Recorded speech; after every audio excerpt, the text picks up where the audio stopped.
Hola amigos, ¿qué tal? Soy yo, Catherine Llovero, desde Rusia con amor. Ya que yo sé que a muchos de vosotros os interesa el tema de los tiempos de la URSS, hoy vamos a sumergirnos en esa época casi físicamente. ¿Me vais a preguntar cómo? Pues en Ekaterimburgo existe un museo fenomenal que fue construido en 2015 y hoy en día constituye un espacio educativo que representa la época de los años 90 del siglo pasado. No sé si alguna vez escuchasteis esta frase que suena como los locos años 90. Es una frase típica que caracteriza los acontecimientos que tuvieron lugar en aquella época en Rusia. En este vídeo vamos a analizar cómo colapsó el sistema soviético y comunista en la URSS. Hablaremos sobre la crisis económica y mora que tuvo lugar en mi país en 1998 y cómo los rusos sobrevivieron estos tiempos cuando en un día la moneda nacional perdió su precio por 300% y muchísimas cosas más. El museo que vamos a visitar hoy se llama Yeltsin Center y se traduce como el museo del primer presidente de Rusia, Boris Nikolaevich Yeltsin. Hay que recalcar que Yeltsin es una persona muy ambigua en nuestra historia. Por un lado, él fue el primer presidente democráticamente elegido. Él empezó los cambios en la política y economía que luego permitieron establecer democracia en Rusia y pasar a una economía de mercado. Además, Yeltsin realizó la reforma constitucional y contribuyó a la caída del régimen soviético. Pero, por otro lado, su política llevó a la mora, denominación y a una de las crisis económicas más grandes en Rusia. También él firmó el decreto de la privatización de la propiedad estatal, que llevó a una mayor estratificación de la sociedad, cuando los ricos se convirtieron más ricos y los pobres más pobres. Por esta razón surgieron muchas bandas criminales que controlaban las ciudades y peleaban entre sí por el poder y dinero. Y todo esto sin mencionar graves problemas con alcohol que él tenía.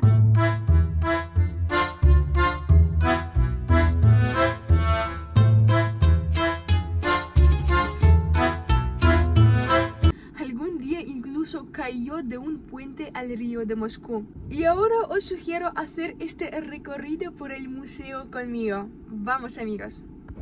Así se ve el complejo que se llama Yeltsin Center. Al entrar en este centro podemos ver un retroauto, pero luego os voy a mostrar algo más interesante, el auto genuino del mismísimo presidente. Pero bueno, primero lo primero. De hecho, es un complejo grande que consiste no solo en el museo de Yeltsin, sino que en las oficinas, un centro médico que se encuentra en el último quinto piso y 3 cafeterías con otras salas de exposiciones.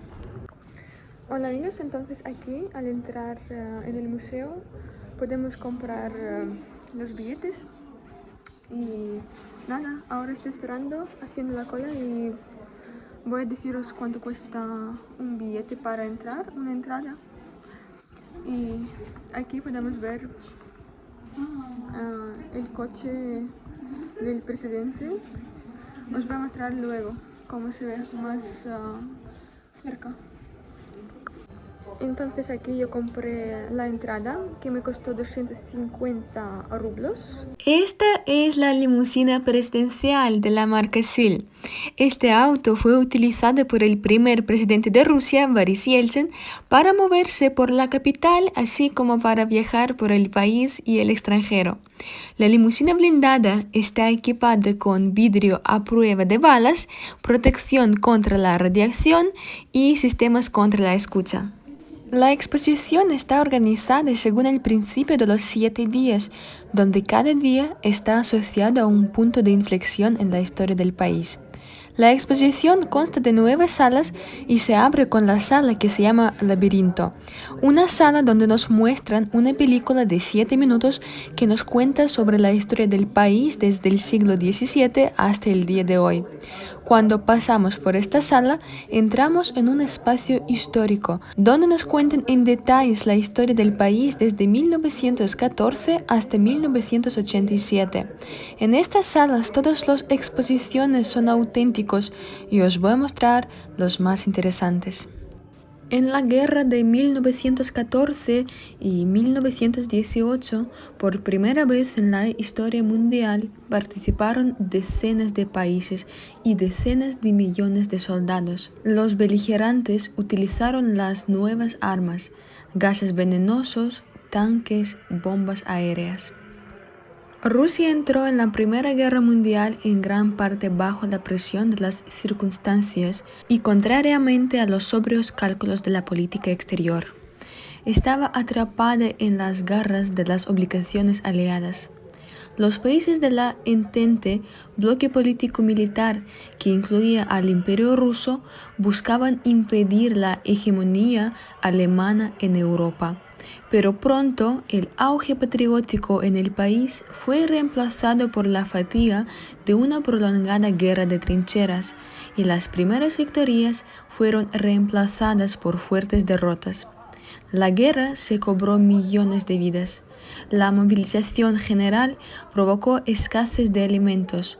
Los campesinos se fueron a la guerra y no había nadie para trabajar en la tierra. La economía de Rusia estaba a reventar. La revolución se acercaba inexorablemente. En febrero de 1917, en el Imperio ruso sucede la revolución y golpe de Estado. Nicolás II abdica del trono. Al poder llega el Partido Bolchevique, que antes se proclamó como Partido Laborista Socialdemócrata, pero después de haber llegado al poder se convierte en Partido Comunista, un partido de lucha de clases y dictadura del proletariado. Y como resultado, por los próximos 70 años, el nuevo gobierno le quitó al pueblo el principal logro de la Revolución de Febrero, las libertades civiles. Después de la muerte de Lenin, Stalin llegó al poder, después de lo cual hubo un cambio brusco en el rumbo político. Comenzó el despojo general de los campesinos. Les quitaron propiedades, ganado y tierras. Numerosas protestas fueron reprimidas por la fuerza. El precio de la colectivización que pagó el pueblo ruso es una terrible hambruna masiva en Ucrania, Rusia y Kazajstán. Millones de campesinos junto con sus familias fueron enviados al exilio para la construcción de instalaciones industriales como mano de obra gratuita. Manipulando a la gente, Stalin destruía fácilmente a sus oponentes políticos. Los fusilamientos masivos y las represiones durante la gobernanza de Stalin sumergieron a la URSS en una atmósfera de total temor y denuncias. Se creó una verdadera máquina de muerte en el país, un sistema para luchar contra los llamados enemigos del pueblo, que de verdad no eran enemigos para nada. Este sistema se llamaba Gulag, donde se envió a morir millones de personas inocentes. El 22 de junio de 1941, Alemania entró en la URSS y empezó la Segunda Guerra Mundial, que tardó hasta el 9 de mayo de 1945. Aquí podéis ver los artefactos reales de aquellos tiempos.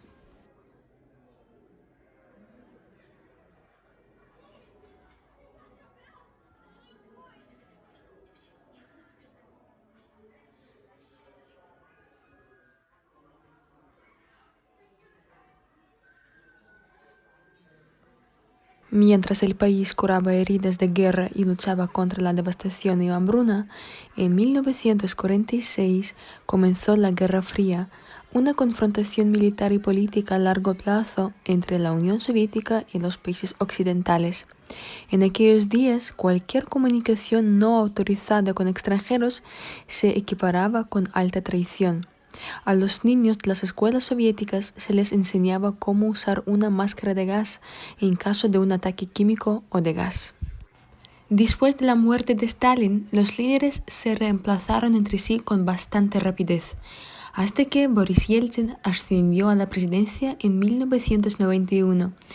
Y ahora subiremos al segundo piso del museo para sumergirnos en la era de los años 90 en Rusia. Pues la primera sala está dedicada a los tiempos pasados, entonces nos cuentan la historia de Rusia, y ahora venimos al segundo piso y ahí van a empezar los otros 7 salas que tenemos, y os voy a mostrar todo. Aquí tenemos la escultura de Yeltsin sí mismo y sus fotos. Y aquí podemos ver sus premios que él obtuvo durante su vida.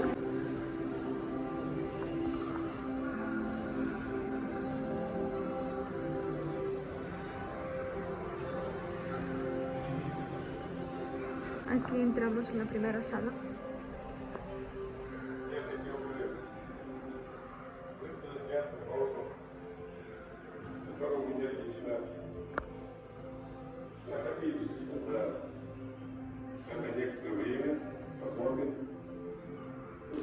Yeltsin fue el primer jefe del Estado ruso elegido popularmente, un reformador radical de la estructura sociopolítica y económica de Rusia. El periodo del gobierno de Yeltsin estuvo marcado por el golpe de agosto y el colapso de la Unión Soviética en 1991. También la liberalización de los precios y la privatización a principios de 1992. Los intentos de institución en 1993 y 1999. La dispersión del Soviet Supremo y la adopción de la Constitución de 1993. También el enfrentamiento con el Partido Comunista de la Federación de Rusia, la Primera Guerra de Chechenia y el comienzo de la Segunda Guerra de Chechenia, el default en 1998 que sumergió el país en una de las peores crisis económicas de la historia rusa.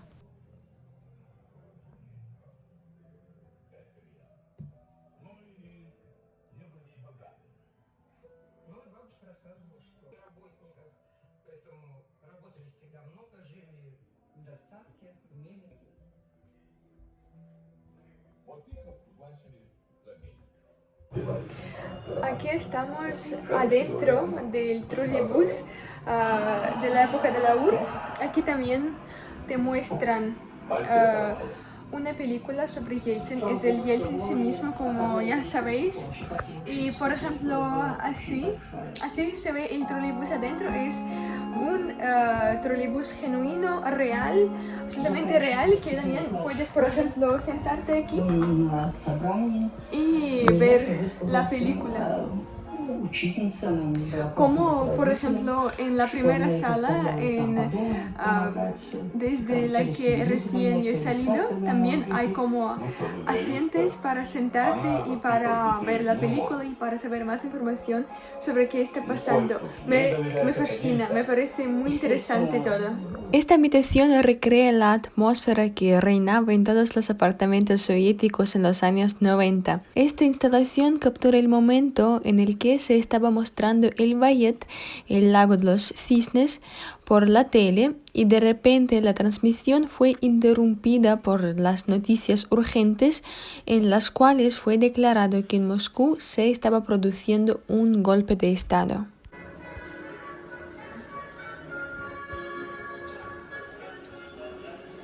Toda la mueble que hay en esta habitación es real, como siempre, y podéis ver cómo se veía un apartamento normal de una familia soviética en los años 90.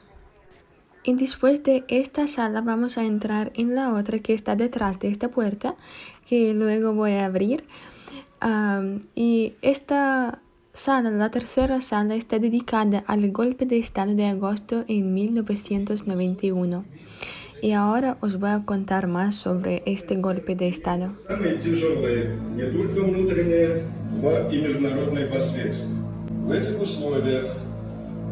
У нас нет иного выбора, кроме как принять решительные меры, чтобы остановить сползание страны к катастрофе. El propósito del golpe era derrocar al gobierno existente y cambiar el vector del desarrollo del país, evitando el colapso de la Unión Soviética. Pero al final, este golpe solo aceleró el colapso del sistema. La principal razón del golpe es el descontento con la política de perestroika seguida por el expresidente Gorbachev y los deplorables resultados de sus reformas. ¿Y cuáles fueron las causas principales del golpe de Estado de agosto? Pues, después de un periodo de estancamiento en la URSS, el país se encontraba en una situación muy difícil. Estalló una crisis política, económica, alimentaria y cultural. La situación empeoraba cada día. Era necesario realizar reformas urgentes y reorganizar la economía y el sistema de gobierno del país. Esto fue hecho por el actual líder de la URSS, Mikhail Gorbachev.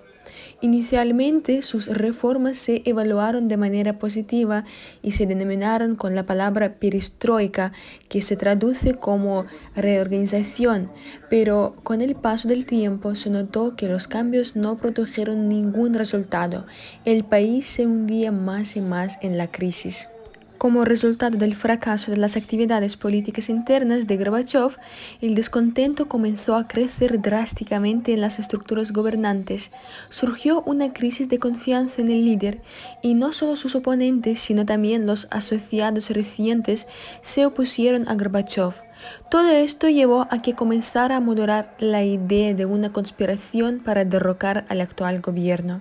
La gota que colmó el vaso fue la decisión de Gorbachev de transformar la Unión Soviética en una unión de estados soberanos, es decir, dar a las repúblicas independencia política y económica. Esto no le convenía a la parte conservadora del sector gobernante, que defendía mantener el poder del Partido Comunista y gobernar el país desde el centro. Los miembros del Comité Estatal para el Estado de Emergencia concibieron el golpe de agosto como una medida que debería evitar el colapso de la Unión Soviética, que para ese momento estaba en una profunda crisis. Pero el intento no solo fracasó, en muchos aspectos fue el golpe lo que aceleró los eventos que sugirieron. La Unión Soviética finalmente se mostró como una estructura insostenible. El gobierno se reorganizó por completo y gradualmente varias repúblicas comenzaron a emerger y ganar independencia. Como resultado, la Unión Soviética dio paso a la Federación de Rusia. La siguiente sala está dedicada a la crisis que se produjo en el contexto de una difícil situación económica en el país, agravada por la política macroeconómica seguida por el Estado en 1996 hasta 1998.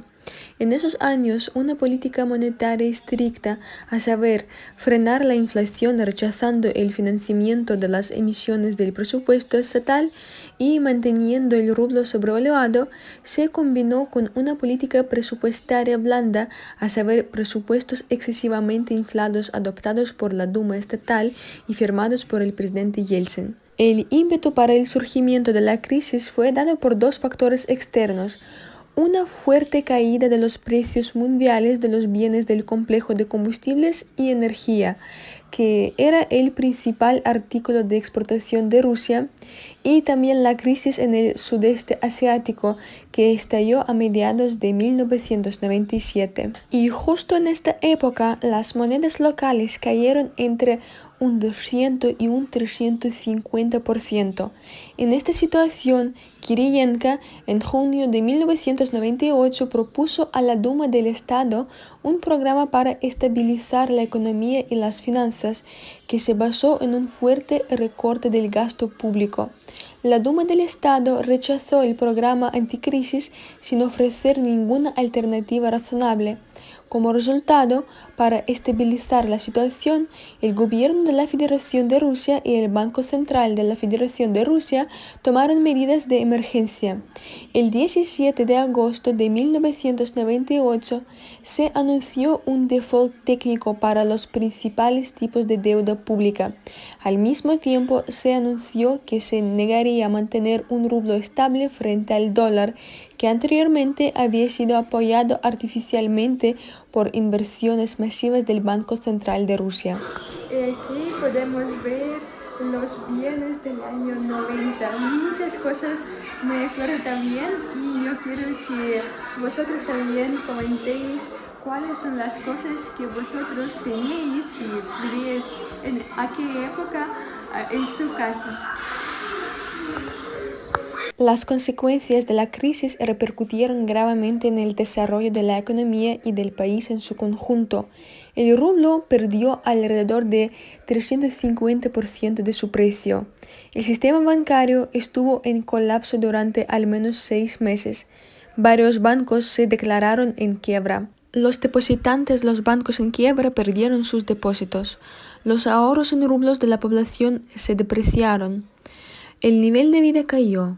El número de los que reciben prestaciones por desempleo se duplicó.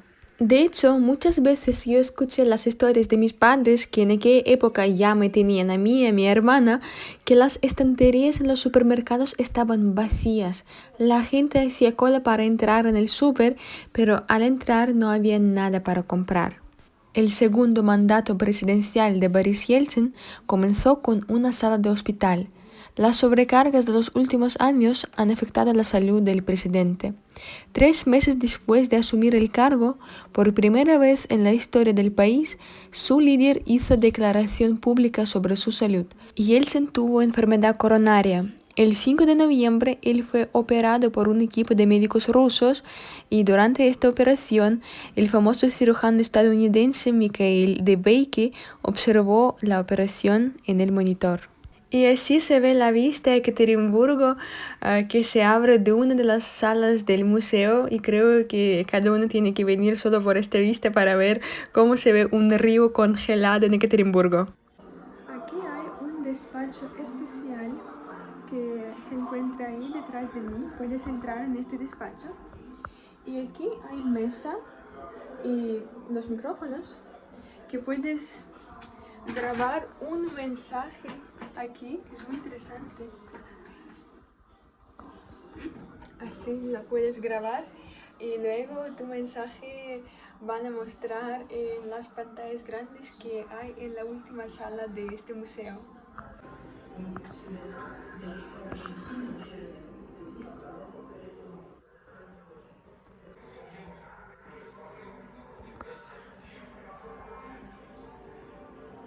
La exhibición número 1 en la parte final de la exposición es una verdadera maleta nuclear que siempre estuvo al lado del líder de la URSS. Por supuesto, ya es inviable y en consecuencia es seguro. Incluso si alguien quiere presionar uno de los botones, no puede hacer nada. El museo alberga un diplomático, es decir, un cuerpo y un tablero. Por cierto, no hay ningún botón en la maleta con el que puedas lanzar un misil nuclear. Hay 3 botones para la comunicación y códigos presenciales especiales. Y en esta sala en la que entramos ahora, tenemos la oportunidad no solo de conocer todos los detalles de la transferencia del poder presidencial, sino también de visitar la oficina de Boris Yeltsin. Estos no son adornos, muebles, objetos, papeles sobre la mesa. Aquí todo es genuino. De hecho, el estudio simplemente se trasladó al museo desde el Kremlin. El 31 de diciembre de 1999, el primer presidente de Rusia anunció su renuncia. Lo hizo a las 12 en punto, hora de Moscú. Todos los canales transmitieron el discurso del presidente grabado el día anterior.